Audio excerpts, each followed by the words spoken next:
Alright, today I fully maxed out my attack skill tree, and I grinded enough tokens to reset my attack skill tree and fully max out my crit skill tree. And in this video, I'm going to be comparing both of these trees from their pros and their cons, taking it to raids and taking it to campaigns. But before we begin, I want to give a shout out to Shadowlight XD. Shadowlight XD, if you are watching this video, thank you so much for watching and thank you so much for subscribing. I really appreciate the support you give me, man. And if you would like a random shout out in a video, don't forget to subscribe as I give a shout out to any of my random subscribers in every video. Now with the intro out of the way, first let me explain how I'm gonna fairly compare both of these trees. First of all, I'm gonna use the exact same build in every single setup. This is the exact build I'm gonna bring when I take it to the raid boss, and this is the exact build I'm gonna bring when taking it to campaign on hell mode. Going back to the raid build, one weird thing you might notice is that I'm bringing the vampire perk.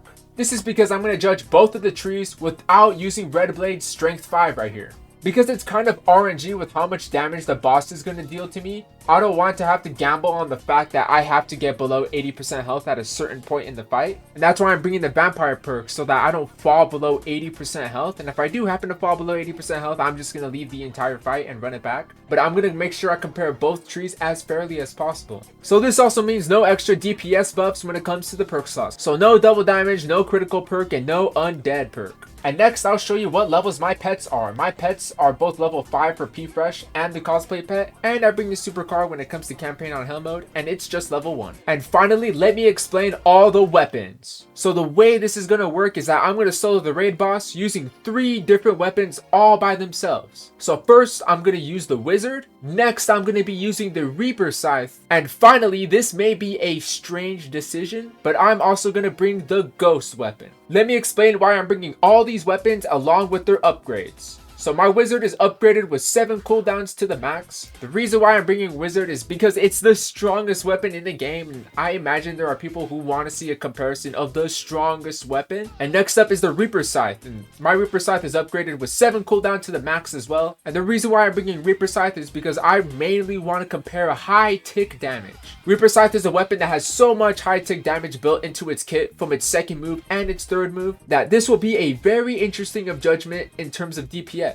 And finally, let me explain why I'm bringing Ghost. My Ghost is upgraded with 5 cooldown and 2 damage. I definitely wish I went all in on cooldown though. But the reason why I'm bringing Ghost is because it virtually has very low tick damage. Most of the moves that the Ghost weapon has are just single hit attacks, and they aren't really barrage moves. I know the second move and the V move are kind of barrage moves, but they're not really as high tick of a weapon as Reaper Scythe or the Wizzard. So I'm bringing Ghost to judge the change in DPS without the use of a high tick weapon. I think that comparing the stats of this weapon is very important to consider, because this is your average Hunty Zombies weapon right here. Of course, we know that the tippy top tier weapons are all high tick damage weapons, but what about your average Hunty Zombies weapon? That's why I'm bringing Ghost, so you can compare not only high tick damage weapons, not only the high tier weapons, but you can also compare just your normal and average weapon without having me to have to go through and use every single weapon in the entire game just to show off the difference of 2 different trees.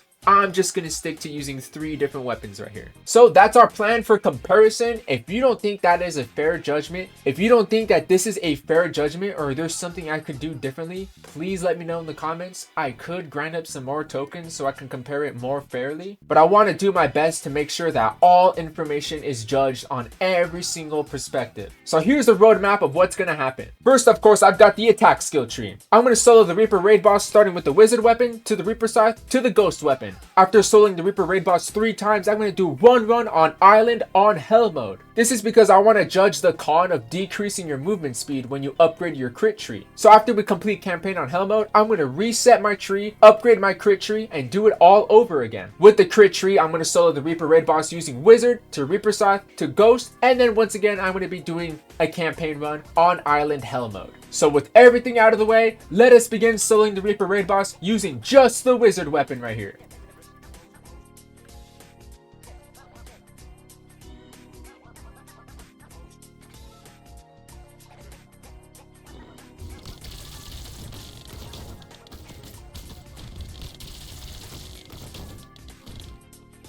Alright, that run took 48 seconds using just the Wizzard.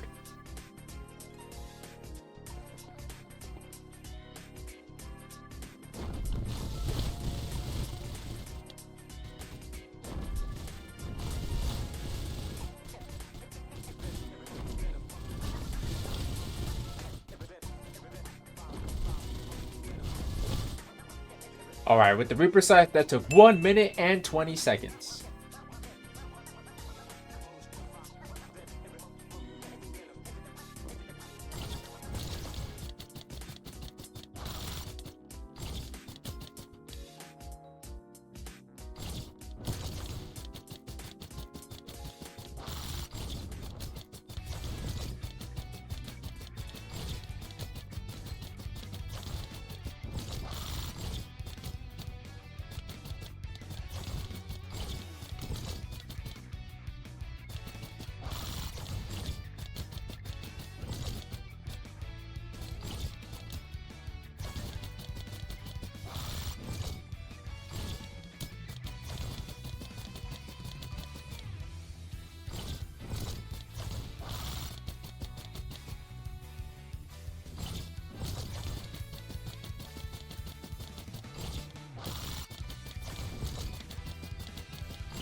Alright, that took Ghost 3 minutes and 46 seconds. Alright, I'll say I know I almost died there, and I know I said I won't use Red Blade Strength 5, but I'll only exclude Ghost from this rule because it's taking a lot longer to fight the Reaper raid boss using Ghost. But as for the Reaper Scythe and the Wizzard weapon, definitely no Strength 5, but I'll just be excluding Ghost. But now that the raids are done using the attack tree build, it's time to do our campaign run. So this is the campaign build I'm running right now. And since I didn't mention it earlier, my bow is upgraded with 4 cooldown and 3 damage. Definitely not that optimal, but this is just what I'm running. So let's do a run of campaign on hell mode and let's see how the attack tree performs.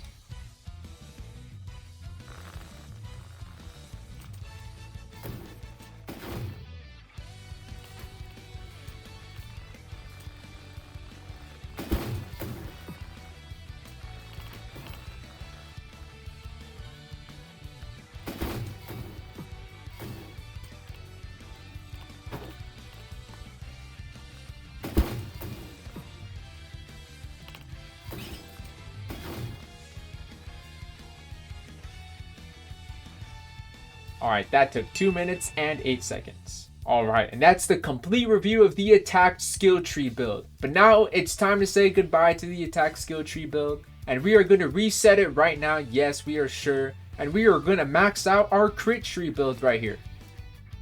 Boom, it is done. Now we'll do everything all over again. We'll solo the Reaper raid boss using Wizzard, Reaper Scythe, and the Ghost weapon, and we'll run it back on campaign, and we'll compare the results. So let's begin all over again using the Wizzard weapon.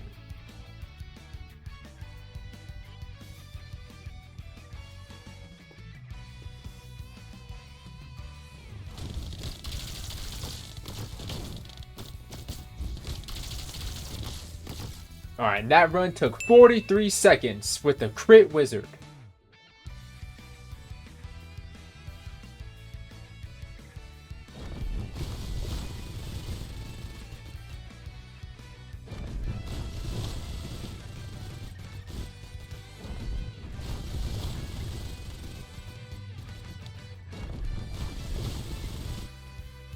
Alright, that run also took 1 minute and 20 seconds for the critical Reaper Scythe.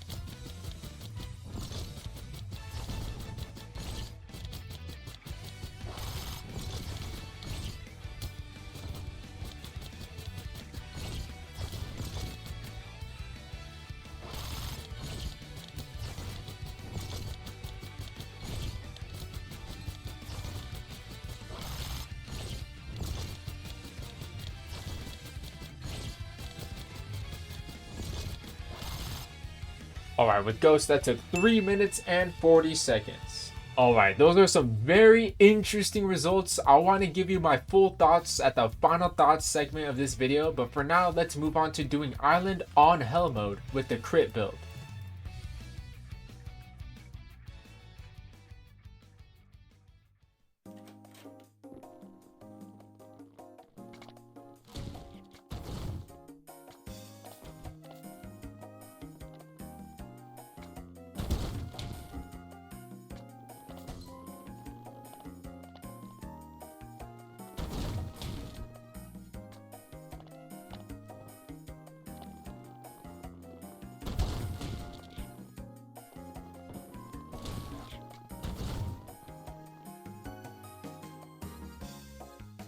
Alright, and for campaign with the crit build, that took 2 minutes and 10 seconds. Alright, so those were the final results after everything. To be honest, I expected the gap to be way bigger between the crit tree and the attack tree, but the gap is really close. But my overall consensus is that the crit tree is still stronger, and there are a few key reasons why it can be miles stronger than the attack tree. First of all, my pets are only level 5. If they are level 10, I can have even more crit rate. Once they finally reach level 10, they would have even more crit rate, making my crit tree a lot stronger. And I know that having crit rate is also beneficial for the attack tree, but you see the results exponentially more in the crit tree. And on top of that, when using the Wizzard weapon and the Reaper Scythe weapon, I wasn't using Red Blade's Strength 5 buff, so I was losing out on bonus attack gains. On top of that, I was effectively doing the raid without a perk whatsoever. Personally, my perk of choice would have been running the critical perk,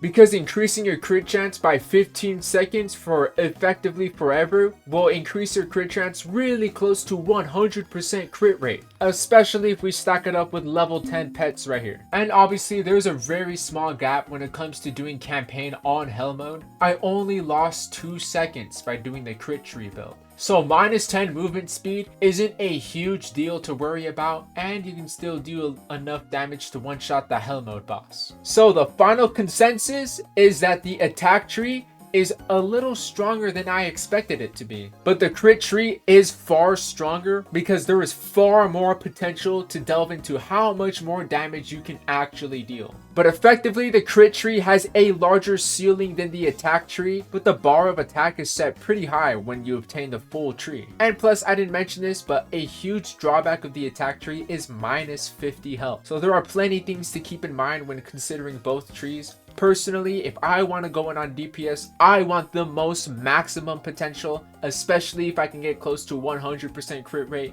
So I would recommend the crit tree when it comes to DPS. And since you don't lose out on any movement speed and all these other debuffs aren't entirely relevant, I would choose this tree as the DPS tree over attack any day. But I will say, if you do want to do some grinding, the speed tree is not a bad idea. But you can see that I could already achieve a campaign hell mode run in 2 minutes and 10 seconds. And to be honest with you, resetting my whole tree to max out the speed tree to maybe save like 5 or 10 seconds on campaign hell mode, that's not really too big of a deal to me. I already beat it fast enough as it is. And I would take the DPS any day because we have no idea how strong this brand new Jester raid boss will be. So that's going to be it for the skill tree video. Thank you so much for watching, and don't forget to like and subscribe, please.